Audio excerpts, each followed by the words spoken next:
இயேசுவில் எனக்கு பிரியமான சகோதர சகோதரிகளே, இன்று ஆண்டின் பொது காலத்தின் 33ஆம் வாரம் செவ்வாய்க்கிழமையில் நாம் இருக்கின்றோம்.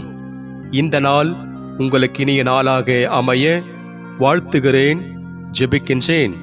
இன்றைய இறைவார்த்தை சிந்தனைகளுக்கு நாம் கவனமுடன் செவி கொடுப்போம். முதல் வாசகம். யாராவது எனது குரலை கேட்டு கதவை திறந்தால் நான் உள்ளே சென்று அவர்களோடு உணவருந்துவேன். திருத்துதர் யோவான் எழுதிய திருவெளிப்பாட்டிலிருந்து வாசகம். அதிகாரம் 3, இறை வசனங்கள் 1-6 மற்றும் 14-22 முடிய. யோவான் என்னும் எனக்கு ஆண்டவர் கூறியது: சர்தையில் உள்ள திருச்சபையின் வானதூதருக்கு இவ்வாறு எழுது: கடவுளுடைய 7 ஆவிகளையும் 7 விண்மீன்களையும் கொண்டிருப்பவர் கூறுவது இதுவே: உன் செயல்களை நான் அறிவேன். நீ பெயர் அளவில்தான் உயிரோடு இருக்கிறாய். உண்மையில் இறந்துவிட்டாய். எனவே விழிப்பாயிரு. உன்னில் எஞ்சியிருப்பதை உறுதிப்படுத்து. அது இறக்கும் தருவாயில் உள்ளது. என் கடவுள் திருமுன் உன் செயல்கள் நிறைவேற்றவையாய் இருக்க கண்டேன். நீ கற்றதையும் கேட்டதையும் நினைவில் கொள். அவற்றை கடைப்பிடி, மனமாறு. நீ விழிப்பாயிரு. இல்லையேல் நான் திருடனைப் போல வருவேன். நான் எந்த நேரத்தில் உன்னிடம் வருவேன் என்பதை நீ அறியாய். ஆயினும் தங்கள் ஆடைகளை கரைப்படுத்தி கொள்ளாத சிலர் சர்தையில் உள்ளனர். அவர்கள் வெண்ணாடை அணிந்து என்னுடன் நடந்து வருவார்கள். அவர்கள் அதற்கு தகுதி பெற்றவர்களே. வெற்றி பெற்றோர் இவ்வாறு வெண்ணாடை அணிவிக்கப் பெறுவர். வாழ்வின் நூலிலிருந்து அவர்களின் பெயர்களை நீக்கிவிட மாட்டேன். மாறாக என் தந்தை முன்னிலையிலும் அவருடைய வானதூதர்கள் முன்னிலையிலும் அவர்களின் பெயர்களை அறிக்கையிடுவேன். கேட்க செவி உடையோர் திருச்சபைகளுக்கு தூய ஆவியார் கூறுவதை கேட்கட்டும். இலவோதிக்கேயாவில் உள்ள திருச்சபையின் வானதூதருக்கு இவ்வாறு எழுது: ஆமேன் எனப்படுபவரும் நம்பிக்கைக்குரிய உண்மையான சாட்சியும் கடவுளது படைப்பின் தொடக்கமும் ஆனவர் கூறுவது இதுவே: உன் செயல்களை நான் அறிவேன். நீ குளிர்ச்சியாகவும் இல்லை, சூடாகவும் இல்லை. குளிர்ச்சியாகவோ சூடாகவோ இருந்திருந்தால் எத்துணை நலமாயிருந்திருக்கும். இவ்வாறு நீ குளிர்ச்சியாகவோ சூடாகவோ இல்லாமல் வெதுவெதுப்பாய் இருப்பதால் என் வாயிலிருந்து உன்னை கக்கிவிடுவேன். எனக்கு செல்வம் உண்டு, வளமை உண்டு, ஒரு குறையும் இல்லை என நீ சொல்லிக் கொள்கிறாய். ஆனால் நீ இழிந்த, இறங்கத்தக்க, வறிய, பார்வையற்ற, ஆடையற்ற நிலையில் இருக்கிறாய் என்பது உனக்கு தெரியவில்லை. ஆகவே நீ செல்வம் பெறும் பொருட்டு புடம்போட்ட பொன்னையும் ஆடையின்றி வெட்கி நிற்கும் உன் நிலையை பிறர் காணாதபடி அணிந்து கொள்ள வெண்ணாடையையும், நீ பார்வை பெறும் பொருட்டு உன் கண்களில் தடவிக்கொள்ள மருந்தையும் என்னிடமிருந்து விலைக்கு வாங்கி கொள்ளுமாறு உனக்கு அறிவுரை வழங்குகிறேன். நான் யார் மீது அன்பு செலுத்துகிறேனோ அவர்களை கடிந்து தண்டித்து திருத்துகிறேன். ஆகவே நீ ஆர்வம் கொண்டு மனம் மாறு. இதோ நான் கதவு அருகில் நின்று தட்டி கொண்டிருக்கிறேன். யாராவது எனது குரலை கேட்டு கதவை திறந்தால் நான் உள்ளே சென்று அவர்களோடு உணவருந்துவேன். அவர்களும் என்னோடு உணவருந்துவார்கள். நான் வெற்றி பெற்று என் தந்தையின் அரியணையில் அவரோடு வீற்றிருப்பது போல வெற்றி பெறும் எவருக்குமே எனது அரியணையில் என்னோடு வீற்றிருக்கும் உரிமை அளிப்பேன். கேட்க செவி உடையோர் திருச்சபைகளுக்கு தூய ஆவியார் கூறுவதை கேட்கட்டும். ஆண்டவரின் அருள்வாக்கு. இறைவனுக்கு நன்றி. பதிலுரை பாடல். திருப்பாடல்கள் அதிகாரம் 15, இறைவசனங்கள் 2-3, 4 மற்றும் 5. பல்லவி. வெற்றி பெறுவோருக்கு அரியணையில் வீற்றிருக்கும் உரிமை அளிப்பேன். மாசற்றவராய் நடப்போரே, இன்னோர் நேரியவற்றை செய்வர். உளமாற உண்மை பேசுவர். தம் நாவினால் புறங்கூறார். தம் தோழருக்கு தீங்கிழையார். தம் அடுத்தவரை பழித்துரையார். பல்லவி. வெற்றி பெறுவோர்க்கு அரியணையில் வீற்றிருக்கும் உரிமை அளிப்பேன். நெறி தவறி நடப்போரை இழிவாக கருதுவர். ஆண்டவருக்கு அஞ்சுவோரை உயர்வாக மதிப்பர். தமக்கு துன்பம் வந்தாலும் கொடுத்த வாக்குறுதியை மீறார். பல்லவி. வெற்றி பெறுவோருக்கு அரியணையில் வீற்றிருக்கும் உரிமை அளிப்பேன். தம் பணத்தை வட்டிக்கு கொடார். மாசற்றவர்க்கு எதிராக கையூட்டு பெறார். இவ்வாறு நடப்போர் என்றும் நிலைத்திருப்பர். பல்லவி. வெற்றி பெறுவோருக்கு அரியணையில் வீற்றிருக்கும் உரிமை அளிப்பேன். அல்லேலூயா, அல்லேலூயா. கடவுள் நம்மீது அன்பு கொண்டு தம் மகனை நம் பாவங்களுக்கு கழுவாயாக அனுப்பினார். அல்லேலூயா. ஆண்டவரே, நற்செய்தியை தகுந்த விதத்தில் எடுத்து சொல்ல என் உள்ளத்தையும் உதட்டையும் தூய்மையாக்கும். ஆண்டவர் உங்களோடு இருப்பாராக, உம் ஆன்மாவோடும் இருப்பாராக. தூய லூக்கா எழுதிய பரிசுத்த நற்செய்தியிலிருந்து வாசகம். ஆண்டவரே, மாட்சி உமக்கே. லூக்கா நற்செய்தி அதிகாரம் 19. இறை வார்த்தைகள் 1-10 முடிய. அக்காலத்தில் இயேசு எரிகோவுக்கு சென்று அந்நகர் வழியே போய்க் கொண்டிருந்தார். அங்கு சக்கேயு என்னும் பெயருடைய செல்வர் ஒருவர் இருந்தார். அவர் வரி தண்டுவோருக்கு தலைவர். இயேசு யார் என்று அவர் பார்க்க விரும்பினார். மக்கள் திரளாய் கூடிக்கொண்டிருந்ததால் அவரை பார்க்க முடியவில்லை. ஏனெனில் சக்கேயு குட்டையாய் இருந்தார். அவர் முன்னே ஓடிப்போய் அவரை பார்ப்பதற்காக ஒரு காட்டு அத்தி மரத்தில் ஏறிக்கொண்டார். இயேசு அவ்வழியேதான் வரவிருந்தார். இயேசு அந்த இடத்திற்கு வந்தவுடன் அண்ணார்ந்து பார்த்து அவரிடம், சக்கேயு, விரைவாய் இறங்கி வாரும், இன்று உமது வீட்டில் நான் தங்க வேண்டும் என்றார். அவர் விரைவாய் இறங்கி வந்து மகிழ்ச்சியோடு அவரை வரவேற்றார். இதைக் கண்ட யாவரும், பாவியிடம் தங்கப் போயிருக்கிறாரே இவர் என்று முணுமுணுத்தனர்.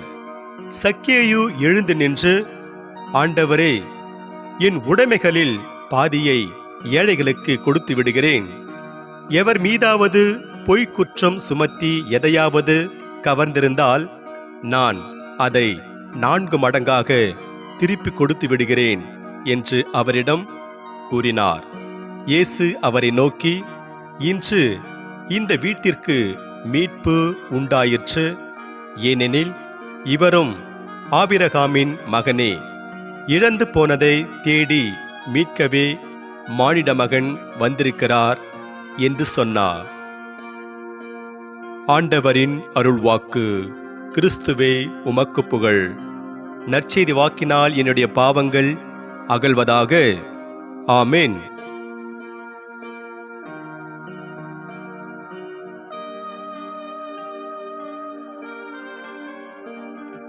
மனம் மாறியதால் மழை. இறையேசுவில் எனக்கு பிரியமான சகோதர சகோதரிகளே, ஒரு சின்ன கிராமத்தில் பல ஆண்டுகளாக மழையே இல்லாமல் இருந்தது. இதனால் மக்கள் பஞ்சத்தில் வாடினார்கள். அதனால் அந்த கிராமத்தில் பஞ்சம் ஏற்பட்டது. இதனால் அந்த கிராமத்தில் இருந்த பெரியவர்கள் எல்லாம் அந்த ஊரில் இருந்த இறையடியாரின் தலைமையில் ஒன்று கூடி ஒரு குறிப்பிட்ட நாளில் மழைக்காக இறைவனிடம் வேண்ட முடிவு செய்தார்கள். அந்த குறிப்பிட்ட நாளும் வந்தது. இறையடியாரின் தலைமையில் ஊரில் இருந்த 40 பெரியவர்கள் ஊருக்கு வெளியே இருந்த மலையடிவாரத்திற்கு சென்று மழைக்காக இறைவனிடம் வேண்டிய போதும் மழை வரவே இல்லை. இது இறையடியாருக்கு அதிர்ச்சியை தந்தது. அதனால் அவர் இறைவனை நோக்கி, நாங்கள் மழைக்காக உம்மிடம் மன்றாடிய போதும் ஏன் நீர் மழையை எங்களுக்கு தரவில்லை என்று மிகுந்த வேதனையோடு கேட்டார். அப்போது கடவுள் அவரிடம், உங்களில் ஒரு பாவி இருக்கிறான். அவன் மட்டும் வெளியே வந்துவிட்டால் நான் மழை பெய்ய செய்வேன் என்று உறுதியளித்தார். இந்த செய்தியை இறையடியார் பெரியவர்களிடம் சொன்னபோது தான் பாவி என்று ஒத்துக்கொண்டு யாருமே வெளியே வரவில்லை. அதே நேரத்தில் அந்த கூட்டத்தில் இருந்த உண்மையான பாவி தன்னுடைய முகத்தை மறைத்துக்கொண்டு தான் செய்த குற்றங்களை, பாவத்தை உணர்ந்து கண்ணீர் விட்டு அழுதார். மறு வினாடி வானம் கொட்டோ கொட்டென மழையை கொட்டி தீர்த்தது. இறையடியாருக்கு ஒரே வியப்பாக அதிர்ச்சியாக இருந்தது.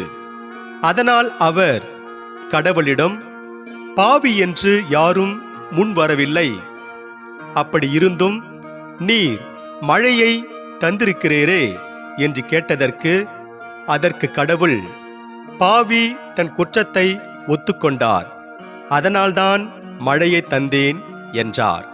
இயேசுவில் எனக்கு பிரியமான சகோதர சகோதரிகளே, ஒரு பாவி தன் குற்றத்தை ஒத்துக்கொண்டு மனம் மாறுகின்ற போது கடவுள் மிகுதியான ஆசி வழங்குகிறார். அதையே இந்த நிகழ்வும் இன்று நாம் வாசிக்க கேட்ட இறை வார்த்தையும் நமக்கு எடுத்து கூறுகிறது. அதிகமான உடைமைகளை கொண்டிருப்பதால் மட்டும் ஒருவருக்கு வாழ்வு வந்துவிடுவதில்லை என்று லூக்கா நற்செய்தி 12ஆம் அதிகாரம் 15 பார்க்கிறோம். இதற்கு மிக பெரிய எடுத்துக்காட்டாய் இருப்பவர் சக்கேயு. இந்த சக்கேயுவிடம் மிகுதியான உடைமைகளும் பணமும் இருந்திருக்கும், ஆனால் வாழ்வு இல்லை. ஆகவே வாழ்வு தரும் இயேசுவை காண அவர் காட்டு அத்தி மரத்தில் ஏறிக்கொள்கிறார். இயேசு மக்களின் உள்ளத்து உணர்வுகளையும் அவர்களின் எண்ணங்களையும் அறிபவர் என்று தூய லூக்கா நற்செய்தி 5ஆம் அதிகாரம் 22ஆம் வசனத்தில் மற்றும் 6ஆம் அதிகாரம் 8ஆம் வசனத்திலும் பார்க்கிறோம். சக்கேயு தன்னை காண வந்திருக்கின்றார் என்பதை அறிந்த இயேசு அவரிடம், சக்கேயு, இன்று உமது வீட்டில் நான் தங்க வேண்டும் என்கிறார். இயேசுவிடமிருந்து இந்த வார்த்தைகளை கேட்டதும் சக்கேயு தன்னுடைய உடைமைகளில் பாதியை ஏழைகளுக்கு தந்து விடுவதாகவும், எவரையாவது ஏமாற்றி எதையாவது கவர்ந்திருந்தால் அதை 4 மடங்காக திருப்பி தந்து விடுகிறேன் என்றும் கூறுகிறார். சக்கேயு இயேசுவிடமிருந்து வாழ்வு பெற நினைத்தார்.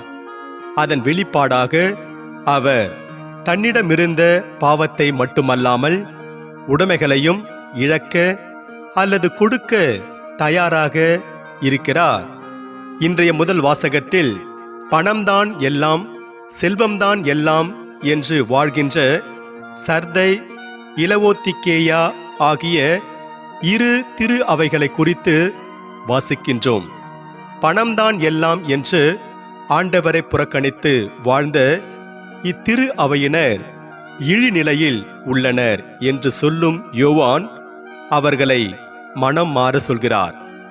நாம் ஒவ்வொருவரும் கடவுளின் அருளை பெற தேவையில்லாதவற்றை விட்டுவிட்டு தேவையான ஆண்டவரை பற்றிக்கொள்ள வேண்டும். இது மிகவும் அவசியம். பாவத்தை நோக்கி வரும்போது அல்ல, பாவத்தை விட்டு விலகும்போதே கடவுளின் ஆசி கிடைக்கும். உலக செல்வத்தால் அல்ல, ஒப்பற்ற செல்வத்தால் மட்டுமே வாழ்வு தர முடியும். மனமாற்றம் செயலில் வெளிப்பட வேண்டும். கடவுளுக்கேற்ற பலி நொறுங்கிய நெஞ்சமே என்று திருப்பாடல் 51ஆம் அதிகாரம் 17ஆம் வசனத்தில் தாவீது மன்னர் கூறுகிறார். எனவே இறையேசுவில் பிரியமானவர்களே, நாம் மனம் மாறி கடவுளுக்கேற்ற வாழ்க்கை வாழ்ந்து இறையருளை நிறைவாக பெறுவோம். இறைவன் உங்கள் அனைவரையும் நிறைவாக ஆசிர்வதிப்பாராக. ஆமென்.